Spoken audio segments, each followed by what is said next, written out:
오늘 읽으신 본문 말씀에는 제가 몇 가지 예수님의 말씀을 이렇게 모아서 본문으로 삼은 이유가 있습니다. 그것은 천국에 관한 예수님의 비유의 말씀인데, 비슷한 것 같으면서도 약간씩 다른 측면의 그 하나님의 나라를 예수님께서 설명해 주시는 비유의 말씀입니다. 그래서 이 몇 가지 비유의 말씀을 우리가 종합하고 비교해서 분석하면 예수님이 우리에게 가르쳐 주시고 싶은 하나님의 나라가 어떤 모습인지에 대해서 조금 더 잘 이해할 수 있기 때문에 이 몇 가지 연결된 본문 말씀들을 통해서 예수님의 이야기를 같이 배워보려고 합니다. 먼저 첫 번째로 예수님께서 하나님의 나라 곧 천국에 대한 비유의 말씀을 보시면 그 시작은 작고 미약하지만 나중에는 반드시 창대하게 된다는 점을 주님이 가르쳐 주시고 있다는 사실입니다. 먼저 마태복음 13장 32절에 보시면 하나님의 나라는 작은 겨자씨와 같은데, 모든 씨보다 작은 겨자씨지만 그것이 자라나게 되면 보통 풀보다는 훨씬 큰 나무가 되기 때문에, 겨자나무가 커지면 많은 새들이 그 나무에서 깃들이고 거기에 함께 거할 수 있는 것처럼 하나님의 나라도 그렇다는 사실을 알아야 된다, 예수님께서 말씀하신 것입니다. 그리고 이 32절에 연결된 바로 다음 33절 말씀해 보시면 또 하나님의 나라는 이런 비유로 설명하실 수 있는데요, 천국은 마치 여자가 가루 서말 속에 갖다 넣어서 전부를 부풀게 하는 누룩과 같다, 그렇게 말씀하셨습니다. 앞의 비유와 비슷하지만 완전히 똑같은 것은 아닙니다. 예수님께서 두 가지 다른 비유를 말씀하신 이유가 있습니다. 겨자 씨는 출발점이 작고 다른 씨보다도 오히려 작지만 그것이 나무로 자라나게 되면 아주 큰 나무와 같이 하나님의 나라가 점점 커진다라고 하는 의미를 담고 있고요, 이 누룩이 들어간 섬 아래 가루가 반죽이 된다라고 하는 말은요, 작은 것이지만 전체에 영향력을 미친다는 의미에서 또 다른 측면의 비유로서 예수님이 말씀하고 계시는 것입니다.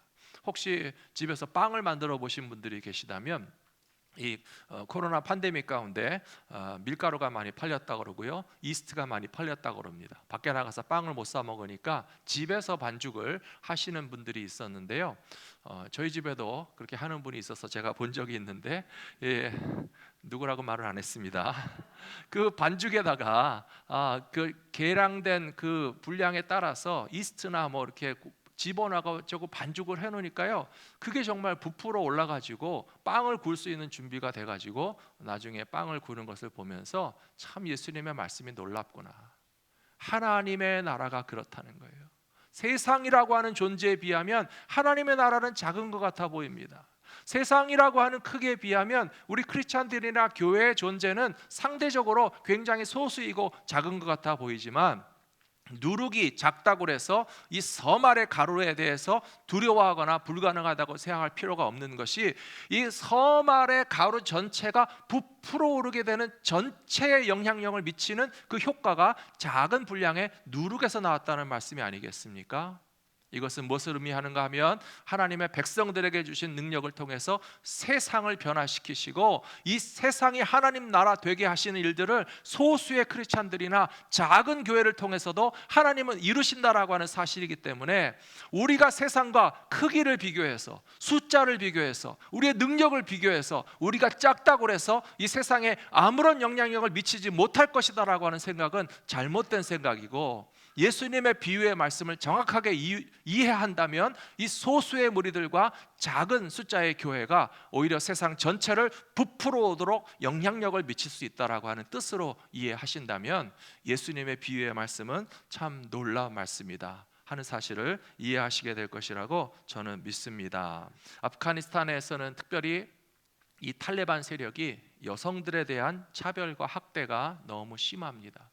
그동안 탈레반이 정권을 잡고 있을 때는 여학생들은 학교에도 갈 수 없었고 교육이 필요 없다고 생각했습니다.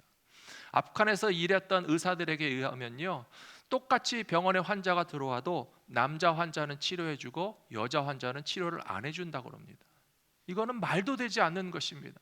여성들은 밖에 외출할 때에 머리끝부터 발끝까지 완전히 뒤집어 쓰는 부르카라고 하는 복장을 입어야 하고요, 겨우 앞만 볼 수 있도록 구멍을 뚫어놨을 뿐인데 부르카를 입지 않고 외출한 여성은 즉석에서 회초리를 때리거나 매를 때리거나 벌써 지금 총살로 여성이 희생되는 일이 있다라고 하는 소식을 듣는다면, 이렇게 똑같은 사람인데도 불구하고 여성을 차별하고 학대하는 자들은 정말 악마와 같은 사람들이고, 이것은 하나님의 나라라고 하면 상상조차 할 수 없는 일들이 벌어지고 있는 것은 너무나 답답하고 정말 용납되기 힘든 현실이 아닐 수가 없습니다. 그러나 우리가 돌아보면 인류의 역사 가운데는 이렇게 차별이나 불공정이나 또 용납될 수 없는 폭력의 역사는 어느 때나 만연했습니다.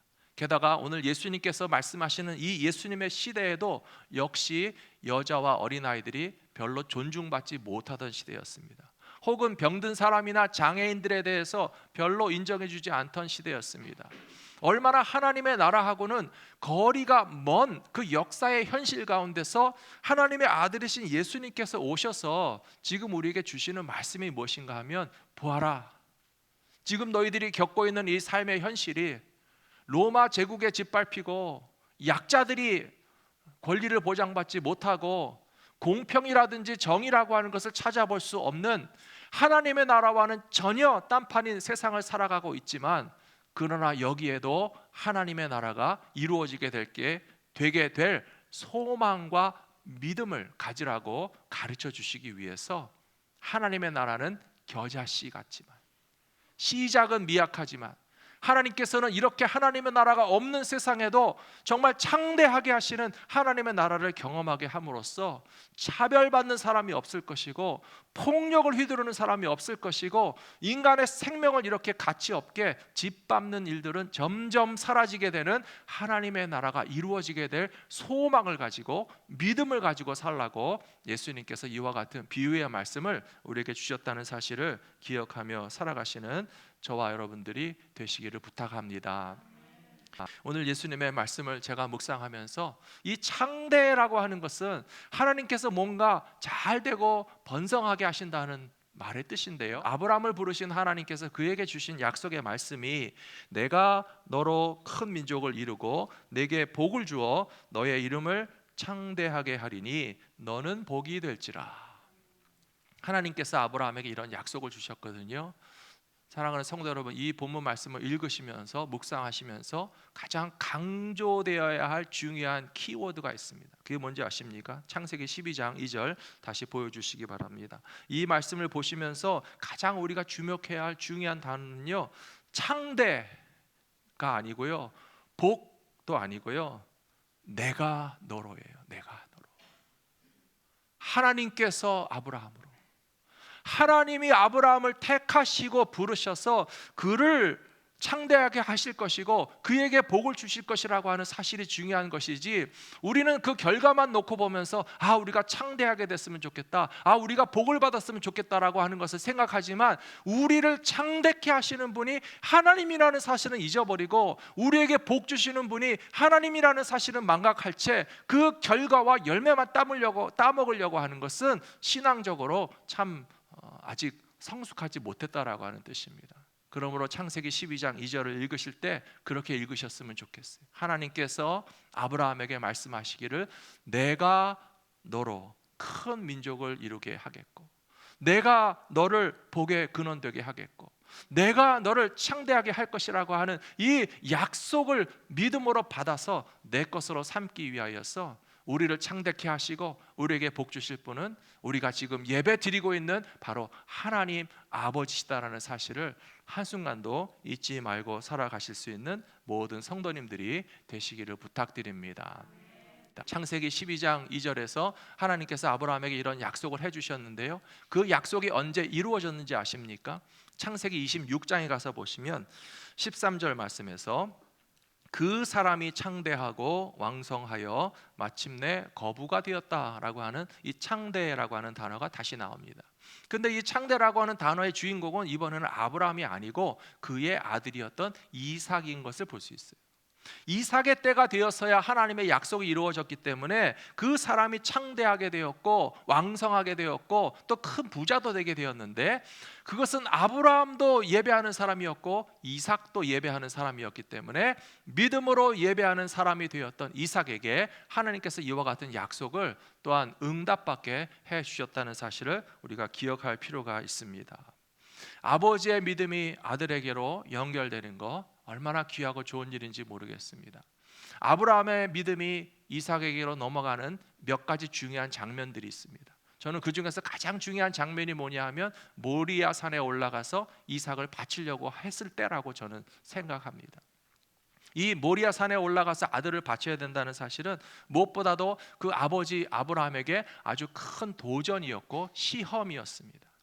100세의 아들을 낳았다고 생각해 보세요. 그러면 100세에 하나님께서 허락해 주신 아들은요, 곧 자기 자신의 생명과 다를 바가 없습니다. 만일에 아버지와 아들 중에서 누구 하나가 죽어야 된다면 아버지는 무슨 생각을 했을까요? 내가 죽고 네가 살아야지, 그런 생각하지 않겠습니까? 나는 100세의 아들을 낳았고 내 아들이 정말 하나님의 약속을 이어받을 이삭이기 때문에 만일에 한 사람이 죽어야 된다면 늙은 아버지가 먼저 가고 젊은 아들은 정말 살아가지고 네가 나의 분신이고 네가 정말 하나님께서 주시는 축복을 성취해야 될 인물이라고 생각했을 텐데요, 하나님 아주 충격적인 말씀하셨어요. 아들을 잡아가지고 바치라는 거예요. 아브라함이 당연히 받아들이기가 힘들었을 것입니다. 아마 밤새 끙끙 앓으면서 고민했을지도 모르겠어요. 근데 성경을 읽다 보면요, 더 놀라운 사실이 뭐냐 하면 그 말씀을 받고 그 다음날 아침에 일찍 출발했다는 거예요. 우리 같으면 한 달이라든지 뭐 일주일이라든지 뭐 하나님 좀 생각 좀 더 할 수 있도록 좀 시간을 달라고 막 질질 끌면서, 혹은 아들 대신에 좀 절을 바치면 안 되겠습니까? 그런 모습도 없고요. 정말 하나님의 명령에 대해서 납득할 수 없고 이해할 수 없는 상황인데 아브라함은 밤새 고민했을 거라고 생각하지만 그 다음날 아침 일찍이 나무 짐을 지우고 횃불을 들고 아들의 손목을 붙잡고 모리아 산에 제단으로 바치기 위해서 올라가거든요. 성경은 그 아브라함의 반응에 대해서 뭐라고 말씀하고 있는가 하면 부활의 신앙을 깨닫게 된 찬스였다라고 말하고 있어요. 사랑하는 성도 여러분, 여러분들은 부활에 대해서 믿으십니까? 예수님이 부활하신 사실을 믿으십니까? 우리도 부활하게 될 것을 믿으십니까? 우리들에게 있어서 부활의 신앙에 대해서 깨닫는 그 어떤 타이밍이 있을 거예요. 히브리서 11장 19절에 보시면 아브라함의 믿음에 대해서 칭찬하면서 기록한 말씀이, 아브라함은 그가 하나님이 능히 이삭을 죽은 자 가운데서 다시 살리실 줄로 생각한지라 비유컨대 그를 죽은 자 가운데서 도로 받은 것이니라 라고 하면서, 밤새 고민했을 아브라함이 아침 일찍 아들의 손을 붙잡고 하나님께 제물로 바치기 위해서 모리아 산으로 가는 동안에 그 아브라함이 깨닫게 된 사실은 무엇인가 하면 하나님은 죽은 자도 살리시는 하나님이시다. 내 아들의 생명을 하나님께서 거두어 가시는 일이 있어도 하나님은 부활의 하나님이시기 때문에 내 아들의 생명을 다시 살려주실 것이라고 하는 믿음이 있었고 소망이 있었기 때문에 하나님의 명령에 순종할 수 있었던 것이지, 부활에 대한 확신과 믿음이 없었다면 아마 아브라함은 도망가 버렸을지도 모르겠어요. 사랑하는 성도 여러분, 우리들이 자신이 부활에 대한 믿음을 더 확실하게 가지게 된 때가 언제이신지 저는 질문하고 싶습니다. 아마 본인의 죽음에 대해서 생각해 보신 분들이라면 본인의 부활에 대해서도 더 실감나게 생각하셨을 거예요. 어떤 사고를 경험하신 분들이나 혹은 어떤 불치의 병 같은 것을 잠깐이라도 겪으면서 이러다가 내가 죽겠구나 하는 사실을 겪어보신 분들은 죽음이라는 것을 생각하면서 하나님께서 다시 살리신다는 것이 얼마나 소중한지에 대해서 더 실감나게 느끼셨을 것이라고 생각합니다. 혹은 여러분들 가운데 사랑하는 가족을 먼저 천국으로 떠나보내신 분들이 계시잖아요. 정말 내 가족이, 내 부모님이 혹은 내 자녀라 할지라도 하나님께서 그 생명을 거두어 가시는 너무나 슬프고 아쉽고 정말 괴로운 순간이었지만, 그러나 우리에게 있어서 그런 믿음의 시련과 시험을 하나님께서 경험할 수 있게 하신 이유가 있다면 부활의 약속이 얼마나 소중하고 우리에게 부활을 약속으로 주셨다는 사실이 우리 크리스찬의 신앙에 있어서 너무나 소중한 것을 더 깊이 깨달을 수 있는 기회로 주셨다는 사실을 기억하시면서 성도의 부활과 우리들의 부활을 바라보면서 믿음의 시련을 통과할 때에 오히려 그 믿음이 성장하고 성숙하실 수 있는 하나님의 백성들이 다 되시기를 축복합니다. 여기까지는 아브라함의 믿음이었어요. 아브라함은 내 아들의 생명을 하나님이 혹시 가져가셔도 도로 살리실 것이라고 하는 믿음을 가지고 이삭을 데리고 산에 갔는데요. 근데 그 아버지의 믿음을 아들이 똑같이 가지고 있었다는 사실이 저는 너무 놀라운 일이라고 생각합니다. 그 당시에 이삭의 나이는요, 아주 어린 나이는 아니었습니다. 하지만 아직 성인은 아니었기 때문에 소년이라는 표현도 하고 아이라는 표현도 되어 있는데요, 아주 어린 아이가 아니었다는 것을 우리가 짐작해 볼 수 있는 것이 이 이삭이가 모든 상황을 다 파악하고 있어요.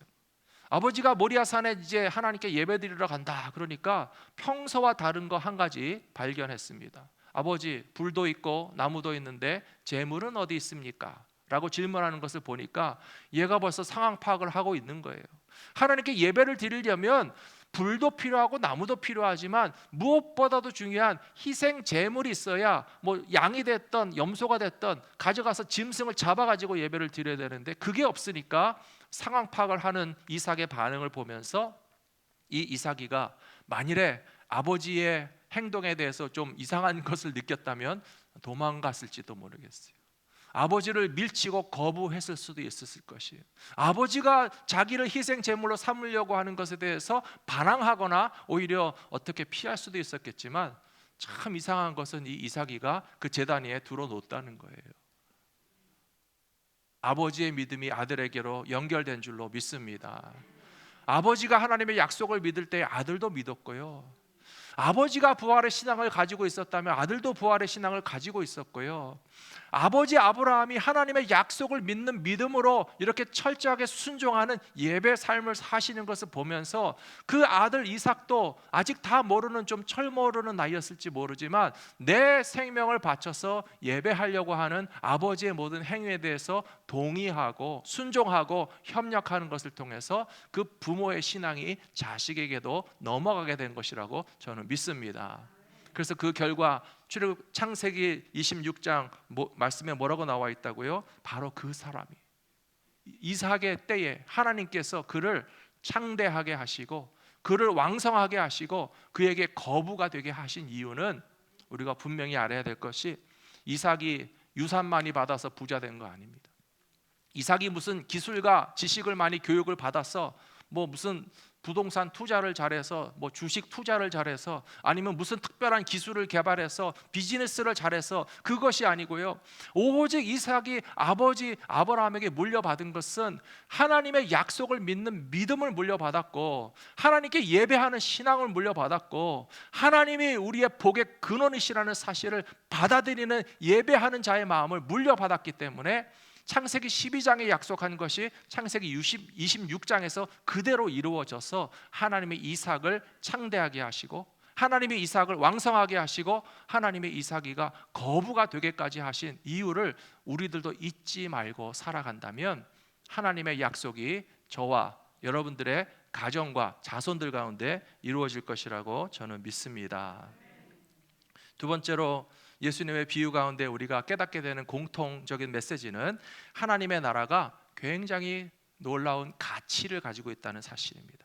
그리고 하나님의 나라의 그 값어치라고 하는 것은 그것을 알아보는 사람들에게는 마치 숨겨진 보화와 같은 대단한 그런 소중함을 가지고 있다고 예수님이 가르쳐 주신다는 것입니다. 마태복음 13장 44절에 보시면 잘 아는 말씀이에요. 천국은 마치 밭에 감추인 보화와 같으니 사람이 이를 발견한 후 숨겨두고 기뻐하며 돌아가서 자기의 소유를 다 팔아 그 밭을 사느니라. 45절에 보시면 또 천국은 마치 좋은 진주를 구하는 장사와 같으니 그 진주를 발견한 사람이 자기의 가진 것을 다 팔아서 그 진주를 산다라고 하는 예수님의 말씀이 나와 있습니다. 이 마태복음 13장 44절의 말씀을 보시면요, 천국의 값어치를 알아보는 눈을 가진 사람이 따로 있다는 거예요. 여기 땅값이 있고 땅에 묻힌 보물이 있는데 어느 게 더 비싸겠습니까? 잘 모르시겠어요? 땅이 비싸다고 생각하세요? 밭이 있고 밭에 묻혀 있는 보물이 있는데 어느 게 더 비싸겠습니까? 보물이 더 비싸죠. 그런데 보통 사람들의 눈에는 그 땅 속에 묻힌 보물이 보이지 않는 거예요. 그래서 뭐 땅은 땅값만 생각하고 그 땅에서 얻을 수 있는 것이 전부인 줄로 생각하는데, 왜 예수님께서 이렇게 땅보다도 그 땅에 묻혀서 감춰 있는 보물이 귀하다는 것을 깨닫는 것이 바로 하나님의 나라라고 이야기하신 이유가 어디 있는지 잘 생각해 보시라는 거예요. 오늘날에도 많은 사람들은요, 땅만 생각합니다. 세상의 일만 생각합니다. 이 세상에서 부귀 영화를 누리면서 우리의 어떤 욕심이 채워지고 만족하는 것은 참으로 가치 있는 것이라고 생각하는 반면에, 하나님의 나라가 이루어지는 것이 이 세상에서 우리가 어떤 땅을 얻는 것보다도 훨씬 더 높은 가치를 가진다는 사실을 생각하지 못하고 깨닫지 못한 채 살아가는 사람들이 많이 있기 때문에, 예수님께서 말씀하시기를 땅 속에 묻혀 있는 보물을 볼 수 있는 눈이 있어야 된다라고 설명해 주신 거라고 저는 생각합니다. 이번 올림픽이 끝난 다음에 뒷이야기들이 재미있는 게 많이 있는데요, 제가 제일 인상 깊게 들었던 이야기 중에 하나는 무엇인가 하면, 폴란드에 육상 투창 경기하는 그런 여자 선수가 있습니다. 창 던지기 하는 거 아시잖아요. 그 창 던지기 하는 폴란드의 여자 선수가 은메달을 땄습니다. 은메달을 따서 세계에서 두 번째로 잘하는 선수가 됐으니까 얼마나 기쁘고 영광스럽겠습니까? 근데 자기 나라 폴란드에 돌아가 보니까 어떤 소식을 들었는데, 8개월 된 남자아이가 심장 수술을 받아야 되는데 수술 비용이 부족하다는 거예요. 그래서 이 여자 선수는 자기 은메달을 경매에 내놓고, 내 은메달을 사시는 분의 돈은 내가 전액 그 아이의 병원 치료비로 내놓겠다라고 그렇게 공개적으로 발표를 했습니다. 그러자 많은 사람들이 좋은 일이니까 협력해서 그 은메달을 사겠다고 서로 경쟁을 했는데요, 폴란드의 어떤 슈퍼마켓 체인 회사에서 12만 5천 달러에 그 은메달을 샀고, 그 돈은 그 아이의 병원 치료비로 사용됐을 뿐만 아니라 은메달은 그 선수에게 도로 돌려줬다라고 하는 이야기를 들으면서, 참 세상에 이런 좋은 뉴스만 들으면 좋겠다 하는 생각을 제가 해봤습니다. 이 선수가 하는 말이, 나는 이 은메달을 도네이션 하는 데 있어서 조금도 주저하지 않았다는 거예요. 그리고 그 전에도 자기가 딴 메달을 종종 좋은 일을 위해서 경매에 내놓고 도네이션 한 일이 많이 있었는데, 나는 올림픽 경기에 나가서 세계에서 두 번째로 잘하는 선수로서 은메달을 딴 것도 기쁘지만, 그러나 그 은메달을 집에다 갖다 놔봤자 그냥 기념품에 불과하고 시간이 지나면 먼지가 쌓이는 그런 하나의 은메달에 불과했겠지만, 병원비가 필요한 아이를 위해서 내가 도네이션 함으로써 그런 거금이 모일 수 있었던 것은 참 기쁜 일이 아니냐, 그렇게 이야기하더라는 거예요. 저는 크리스찬들이 배워야 할 점이 바로 여기에 있다고 생각하고요, 예수님께서 우리에게 말씀해 주신 비유, 땅 속에 보물이 묻혔다는 것이 무엇을 의미하는지 이해하는 데 도움을 주는 이야기라고 생각합니다. 우리는 이 세상을 살아가면서요, 그냥 은메달만 생각할 수가 있어요. 은메달이 필요 없다는 것이 아니에요. 열심히 운동 경기를 하고 다른 사람과 경쟁해서 남들보다 뛰어난 성적을 거둠으로써 메달을 따는 일은 좋은 일이죠. 하지만 그거보다 훨씬 더 10배, 100배 가치 있는 일이 있을 수 있다는 것을 우리에게 가르쳐 주는 거 아닙니까? 우리들도 마찬가지예요. 학교에 가서 학생들이 열심히 공부하고, 직장에서 일하시는 분들이 비즈니스를 잘하고, 세상에서 경쟁력이 있는 삶을 살면서 우리가 남들보다 이 세상에서 조금 더 행복한 삶을 살기 위해서 노력하는 거 나쁜 거 아닙니다. 우리 성도님들 열심히 자녀들 공부도 하고 직장과 일터에서 사업도 열심히 하시라고 말했잖아요. 세상에서도 부자 되실 수 있으면 부자 되시는 게 왜 나쁜 겁니까? 그러나 그것은 은메달을 따는 거에 불과하다는 거예요. 그 은메달을 내놓으셔야 돼요. 하나님께 바치셔야 돼요. 그거보다 훨씬 가치가 크고 높은 일이 있을 수 있다는 사실을 바라보고 살아가는 사람들이 바로 하나님의 나라를 지향하며 살아가는 사람들입니다.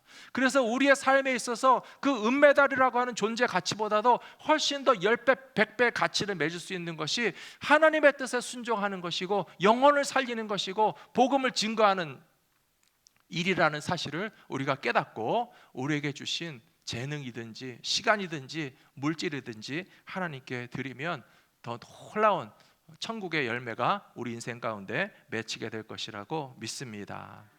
예수님이 하신 말씀을 계속 보시면요, 하나님의 나라에서는 참 놀라운 일이 벌어지는데요, 8절 말씀 보시면 그물에 가득함에 물가로 끌어내고 앉아서 좋은 것은 그릇에 담고 못된 것은 내버리느니라. 예수님 말씀하셨어요. 저는 이 말씀을 들을 때 좀 무섭다는 생각이 듭니다. 우리가 그물에 다 들어간 물고기예요. 근데 이 물고기를 잡으신 주인이 딱 보면서 요거는 필요하고 좋은 거니까 담아놓고 요거는 쓰레기 같은 거니까 갖다 버리고 하신다는 말씀을 좀 두렵고 떨리는 마음으로 우리가 받아야 된다고 생각합니다. 요즘에 해양과 또 수산 자원이 많이 오염이 돼가지고요, 진짜 물고기를 잡는 분들이 바다에 그물을 잡아서 담아서 참 물고기를 걷어들이면요, 그 중에 쓰레기 골라서 버리기가 바쁘다고 그래요. 못 쓸 것, 부패되지 않는 것, 또 물고기가 아닌 것, 값어치가 없는 것 다 골라서 당연히 버려야 되겠죠. 그리고 쓸모 있는 물고기는 다 모아서 그것을 잘 쓰실 거란 말이에요. 하나님께서 마지막 심판 날에 우리에게 뭐라고 하실지 우리는 생각하고 살아야 됩니다. 그것이 예수님께서 우리에게 주신 말씀의 마지막 세 번째 공통점이고 방향성이라고 저는 생각합니다. 하나님의 나라의 완성은 세상에 끝날이 있고 마지막 날에 완성된다라고 하는 것을 예수님께서는 천국 비유에서 우리에게 공통적으로 말씀해 주고 계세요. 마태복음 13장 40절에 보시면 그런즉 가라지를 거두어 불에 사르는 것 같이 세상 끝에도 그러하리라. 세상 끝, 종말이 있다고 주님은 분명히 말씀하셨어요. 사랑하는 성도 여러분, 종말이 있다는 사실도 믿으십니까? 저는 종말이 있어야 된다고 믿습니다. 당연히 하나님 말씀이기 때문에 그렇고요, 종말이 있는 것이 바로 하나님의 공평과 정의가 완성되는 날이라고 생각해요. 만일에 세상에 끝이 없다라고 생각하는 사람들은 어떻게 사는지 아십니까? 제 멋대로 삽니다. 심판날이 없다고 생각하는 사람들은 어떻게 사는지 아십니까? 죄를 지으면서도 두려운 줄도 모르고 부끄러운 줄도 몰라요. 뭐 내가 어떻게 살든지 간에 종말도 없고 심판도 없는데 하나님이 계신지 안 계신지 나는 모르겠다. 오만방자한 사람들의 특징은 세상에 끝이 없을 것처럼 자기가 하고 싶은 대로 마음대로 하고 사는 거예요. 그러나 우리가 알아야 될 것은 성경이 분명히 세상 끝에 대해서 말씀하고 있고 주님이 다시 오신다고 말씀하고 계시고, 그리고 하나님의 심판날은 반드시 있다는 사실을 모든 사람들은 인정해야만 합니다. 어떤 학생이 있어서 학교는 다니는데 시험 보는 날은 없다고 생각해 보세요. 공부를 열심히 하겠습니까? 안 하겠습니까? 시험도 안 보는데 뭘로 공부를 열심히 합니까? 근데 시험날이 딱 되면요, 시험장에 가서 선생님한테 하는 말이 하루만 더 주시거나 1시간만 더 주시면 안 되나요? 사정하는데요, 소용없어요. 시험 보는 날이 됐으면 시험 봐야 되고 가진 실력 그대로 성적이 나올 수밖에 없습니다. 학기말 시험 실패하면 실패하는 것이고요, 졸업시험 실패하면 졸업 못하는 것이고요, 학생이 학교에 다닌 것은 아무 소용이 없고 마지막 시험에 봐서 합격을 해야만 공부했다는 것을 인정받는 것이, 크리스찬의 삶도 하나님 앞에 심판날 설 때에 칭찬받고 인정받으실 수 있는 믿음의 사람들이 되시기를 저는 간절히 부탁드립니다.